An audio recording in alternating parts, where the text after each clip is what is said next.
Hi everybody, I'm Rich Calacci. I work in Brooklyn, New York for a company called Overtime Sports. I'll give you a little more about that in a few seconds. But really excited to be here, mostly because we had our first earthquake in New York last week, so I'm excited to come down to be safe. It's a nice crowd, right? We'll warm up a little bit. 2:30 in the afternoon. Let's get going. This is going to be a fascinating conversation, mostly because Carmen and I have been friends and worked together. Ari and I worked at the same company at the same time. And I think this whole notion of the world is getting smaller and media is getting harder is something that runs through all of our minds. And I think it'll be a great conversation. So before I introduce my dear friend Carmen and my buddy Ari, I do want to tell you a few things about Overtime.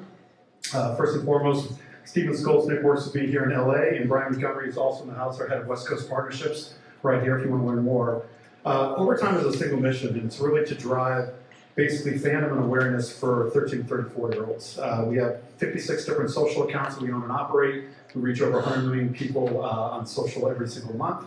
We operate 4 different leagues: Overtime Elite, OTX, OT7, which is a 7-on-7 football league, and our new women's basketball league. Thank you, God damn it, finally we got it done. Which launched this August, and it's really, really exciting. Last year we had the number 4 and number 5 pick in the NBA draft. This year we expect to have Alexander Sarr, the number 1 in the NBA draft, just like my main man over here, Kenny Martin. Once a Nick, always a Nick. We love it. That's all we got for Kenny Martin? Come on.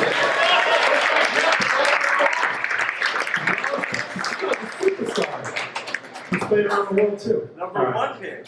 Number 1 pick. I said number 1 overall. That's what it means. Number 1 pick in the first round. Number 1 overall. I'm not the star of the show, so I'll turn our attention to Carmen Brown, who's the director of the Global Media Foundation at Meta. Carmen, why don't you tell us a little about what you do and maybe a fun fact you want to share? Okay, now I feel on the spot. Good afternoon, everyone. As mentioned, my name is Carmen Brown, Director of Global Media Foundations at Meta, what that means, because I've had some questions about that already. I sit in the consumer marketing team underneath the global media team, but specifically focusing on media investment globally, as well as audience development and measurement. So working very closely with our decision science and data engineering teams. Fun fact, I just had my 5-year anniversary on Monday. Thank you. I've been here currently longer than 90-something% of the people at our company, so that's pretty fun. And I am planning my recharge, which is an amazing perk, which is essentially a sabbatical. So planning a trip to Europe with my family, my husband Kevin and my kids, Parker, who's 8, and my son Duke, who's 5. Wonderful. And this is Ari Avishay, the Senior Vice President of Global Content Marketing at Paramount Plus. Thank you, everybody. Ari Avishay, I work at Paramount Plus. I oversee content marketing for P Plus internationally, so covering our footprints across content, brand, social marketing, everywhere outside the U.S., working very closely with our teams in the U.S., in the 50 some odd countries around the world where Paramount Plus exists. And fun fact, wasn't ready, but, well, since Kmart's here, my brother had your poster in his room growing up, so maybe that's a fun fact. And actually, my nephew still has it, so there you go. I like seeing Kmart get some love. That's good. Get some brand dollars over to Kmart. All right, so let's start here. So I think 2 of the biggest trends we can all acknowledge, and I know we just discussed AI, which is a massive trend. I think that has less impact on media, so I'm going to stick with what I know best, which is the media world. I think 2 of the biggest trends that are right in front of us today are the streamification of content, first and foremost, which is Ari's expertise, and the introduction of virtual reality and mixed reality experiences, which is Carmen's expertise, which I think is really, really interesting because I think that someday those 2 roads may meet and we'll give an opportunity for these 2 to work together. But when we think about this whole notion of creating global reach, how lucky would any of us be in this room if we had 4 billion customers like Carmen does? And you think about the 3 billion that are on Facebook, the billion more that are on WhatsApp, the billion that are on Instagram, even Messenger. It's a pretty amazing platform. So you'd say to yourself, well, why does Carmen worry about reach? Well, she does because of innovation. So I think what I'd like to start off with you is to talk about the challenge, and really, it's really the opportunities ahead of you, specifically around what had been called the Oculus Quest, which has been rebranded as the Meta Quest, in the world of VR, and what that opportunity is for you specifically, knowing you've got these massive platforms, yet you have this new technology that you need to introduce to the world. Like, what's the strategy and what's the insight that you can share with the group? Well, first I want to share with you all, since if I can take a moment to do a shameless plug. Of course. I know all of you have been entrenched in this wonderful content today, but our company specifically has had some major announcements around AI. So if you have an opportunity, please check out ai.meta.com. And if you are on our platforms, one of the multiple billions of users across Facebook, Instagram, WhatsApp, and even some of the opportunities within our hardware, you'll now see a search engine with an AI function. We are claiming and believe that it is the most intelligent AI assistant out there, and that you can engage with it just like you would a human being via text message. So check it out. So I just want to put that out there when we're talking about innovation and things that are hot for us right now. This is definitely hot off the press, and we're thinking about how we are going to be communicating the efficacy and the impact of AI specifically to consumers who are not engineers. So that is one of the biggest challenges I think that we have internally, is that we have some very brilliant PhDs and people who have spent a lot of time from a production perspective, but how do we make it make sense to a consumer, and how do we integrate that into their everyday lives is the biggest challenge that we're going to be facing over the next couple of months that I couldn't tell you about. That was a damn good plug by AI. This was not an AI chat. We like it. No, definitely. But moving on to the future and innovation, something obviously at our company we think a lot about. We spend hours talking about what the next level of our products look like, what the next level of these, how we're going to integrate more and more into the consumers' lives. You know, you talked about the multiple billions of people that we reach, but we still are about growing markets. You know, our concentration, depending on which market you talk about, could be close to 100%, but it could be 0% in certain markets where the internet is still not at critical mass. And so that's something that we talk about as well, is how do we start to bring those opportunities to build community and using our products in global markets that aren't at the critical mass level. Within the MR, AR world, most specifically, you know, that is something, it's a very nascent category. Like to us, again, at Meta, we've been talking about it for well over a decade, but it's still something that I think, again, consumers are still haven't quite caught up to speed. It's an interesting time when we think about the competitive landscape. Apple obviously launched their headset, and we're excited about that, because what it does is it gives us an opportunity for people to see, you know, this is yet another brand that you know, love, trust. Apple has a lot of brand affinity, and so you have people excited about the category, but can they afford a $2,000-$3,000 headset? Probably not. So it has given us an opportunity for people to essentially have a halo effect and say, you know what, I'm really interested in this category and to learn more, so I'll try a Quest at definitely a fraction of a percentage of the cost of the major competitor there. And so again, we're talking about content. You mentioned how we might be partnering with people like Ari. The truth is, we already are. We have partnerships where we are putting content in our headset. We have relationships with the NBA where you can start to see some games in the headset. And so it really is about evolving the use case beyond gaming, which people really consider us for, and really thinking about everyday usage and content consumption. You're a damn good spokesperson, you know? Just get you over to overtime, help us out a little bit. All right, let's go back to the future, and all right, let's get to content, because the reality is, you know, I think Carmen's creating a path for new content consumption.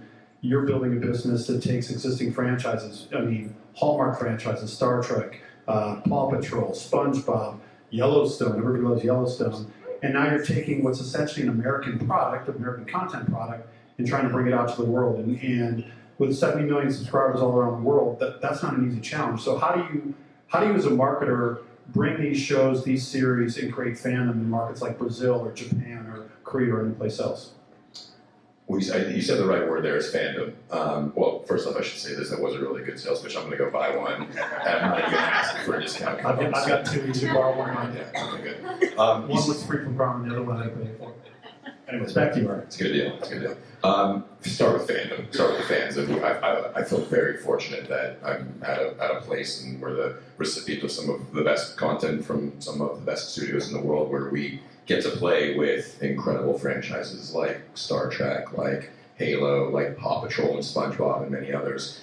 And I was, until you step foot on the ground in many of these countries around the world, you don't really realize how significant these fandoms are. But despite how significant they are, there's still tremendous opportunity to grow.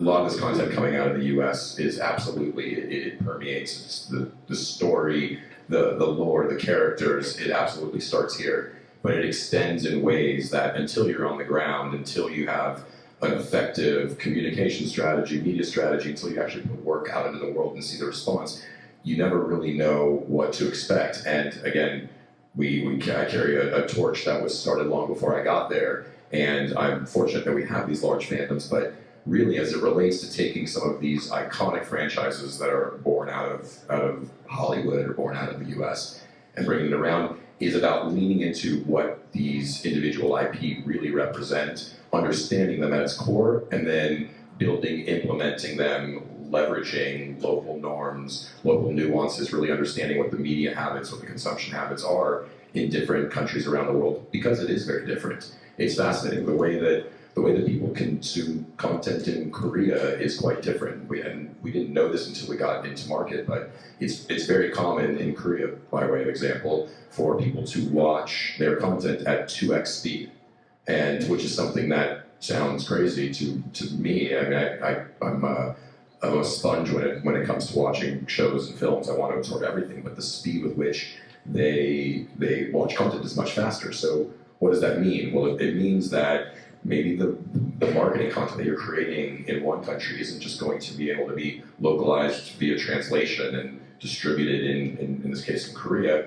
You actually need to start from the ground up and understand how are people consuming. What does it mean for the way that you market to these audiences? Because it is quite different. And so understanding what those local nuances are, understanding what the media consumption habits are, really helps as it relates to extending your brand on a global scale.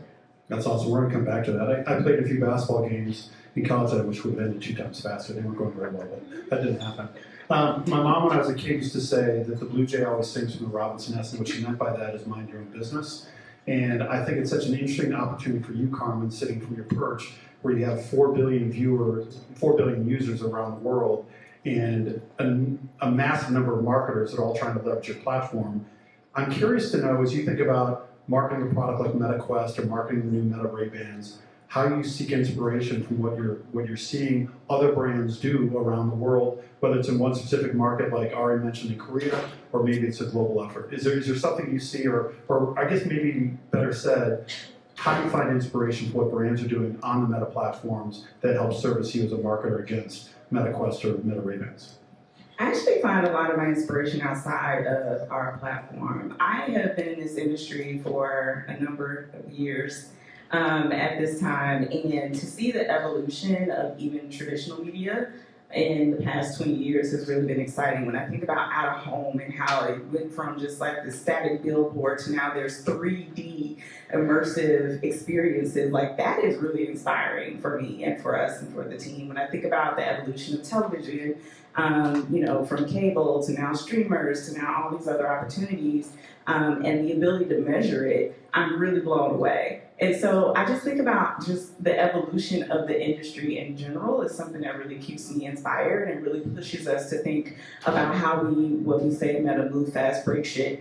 How do we continue to do that? How do we think about infusing that into our own plans as we are marketing our brands out to consumers versus, how many of you are using our platforms to reach those same consumers? So it's just a really exciting industry. I'm very passionate about media, in case you can't tell. I still get really excited thinking about pushing our partners beyond boundaries, and that continues to motivate all of us. That's excellent. So Ari, I want to come back to you on this whole notion where you talked about creating a fandom, like the whole show watching aspect. But to get the consumer to get to the show, to have that experience, doesn't happen by accident. And I'd just be curious to hear any partnerships, tactical exploitations you utilize, things you've taken from your experience in the United States and maybe got inspiration from other places around the world. But how have you basically adapted your playbook, and what types of partnerships have you sought out to make sure fans are now becoming super fans of shows that you guys have invested so much money in building? Yeah, you're not wrong. I mean, there's a lot of tremendous content out there. As a consumer myself, I watch a lot of shows on Paramount Plus. I watch a lot of shows on other streamers, other networks as well. There's definitely no lack for incredible content, and whether it is streaming, whether it's platforms that are traditionally social by nature, they're growing at increased speeds, and there's just tons out there. So as a marketer, talking about breaking through the clutter is something that we do quite a bit, probably no different than anyone else in this room. So how do you do that? What have we done in the past? It isn't easy. I'd be lying if it is. I mean, you find the right balance between maybe more traditional tactics, things that might be deemed tried and true. But if you lean too heavily into that, that's where you will get lost. That's where no one's going to, I think, have any interest in learning about new IP and engaging with your brand and subscribing to a streaming service at a time when there's, again, plenty out there of great content. And so I think from an international standpoint, it is often finding ways of building executions that are very local in nature, but feel very global, feel very resonant. So there's a lot of activity we did. Brazil's a really important market for us, and every year there's a festival in Brazil called CCXP, which until I was in this role I hadn't heard of. I came to learn it's the largest Comic-Con in the world. It's bigger than San Diego. It's bigger than New York. And the news, the things, the happenings that come out of there permeate way along Sao Paulo. And thanks in part over the last couple of years to both activities we've done and some of our partners have started to leverage that platform in a big way. And so this past year we had the second season of Halo coming out, which is an incredible series that we have based upon the 20-plus year video game franchise. And we knew we needed to do something really unique to launch this franchise. We got the gaming audience. If you grew up playing the game, you knew about it. But there are a lot of people who are not gamers, and this show is very much for them. And so we partnered with a handful of folks on the ground in Sao Paulo with CCXP to launch exclusive content to build out a whole interactive experience where people can actually live the series themselves. Worked with a number of local creators to create content, things that people often call influencers, but people that are much deeper than that and just actually creating content. And it wasn't just local creators in Brazil, in Portuguese. We actually brought in creators from around the world and worked with some incredible partners so that the activities that we were doing on the ground in Sao Paulo resonated around the world, no matter where you were. And frankly, it's something, it's a practice that I think, yes, it works in the world of entertainment and content, but it's also something that can work in many other industries where your brands have a global footprint or aspire to have a global footprint. The connectivity of the world is such that it doesn't matter where you are. If you do something great, people are going to see it, and that's somewhat the ethos of whatever we do, whether it is in Los Angeles or Sao Paulo or anywhere in between. Yes, that's really interesting. There's so many great examples. You shared with me privately. You'll share with the group about, sure, a lot of it's the same, but some of it's nuance and difference. But creating that localization is such an important aspect of what you do. Carmen, I want to come back to you and talk about Meta Ray-Bans versus Meta Oculus. It was interesting when Ari and I were talking. He said the cross-pollination between Pluto TV as a free ad-supported streaming television service and Paramount Plus as a premium subscription service have this symbiotic relationship. I assume that's the case between Meta Ray-Bans and Meta Quest. Is that indeed the case, or does it vary by market as you think about the international landscape? I tell you it varies by market as we think about the international landscape. As I mentioned earlier, again, this is being more of a nascent category. I'll tell you there are other markets where it's not something that we can have to continue to educate on the use case of how you go about interacting with our products. And so certainly when we're thinking about those media plans and we're talking about consumers in Tokyo versus consumers in Memphis, Tennessee, where I'm from, it's a very different conversation that we have to solve for. And so it is always interesting though that the foundation that we continue to go back to is just, again, what resonates with those particular consumers and really getting it back old school into the day in the lives of the people that we're trying to touch and talk through. And so what I found though is like a lot of people really lean into the nuances with regards to creative messaging, but even how media is consumed specifically is different market by market. Sometimes we talk a lot about television here in the US when we're thinking about making these big launches, whereas you talk about a market like Germany, for example, where it's not necessarily the first go-to media channel in order to build reach.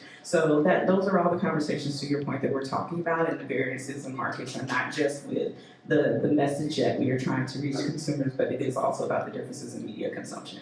Got it. Well, we only got a few minutes left, so I want to turn to my favorite topic, which is sports. So, Ari, just last week, the women's NCAA championship game drew 18.9 million viewers. It was the most watched game, any basketball game since 2019 on ESPN. And people talk about Caitlin Clark having the Tiger Woods effect, and she clearly does. And it just makes me think about my initial point about the streamification of content by which sports has been a willing participant. And I think about your opportunity to work on global sports products as part of Paramount Plus's offering. How important is that? I mean, in the United States, there's 51 million Americans now that are exclusively watching sports content on a streaming platform. How is that influencing how you market Paramount Plus as a service? And what success have you had either through partnerships with soccer clubs or other folks that can help inform the group in terms of the value of those sponsorships? Yeah, it's incredibly important, and what not just Caitlin, but everyone in the women's college basketball season did this year was amazing. I mean, it's incredible.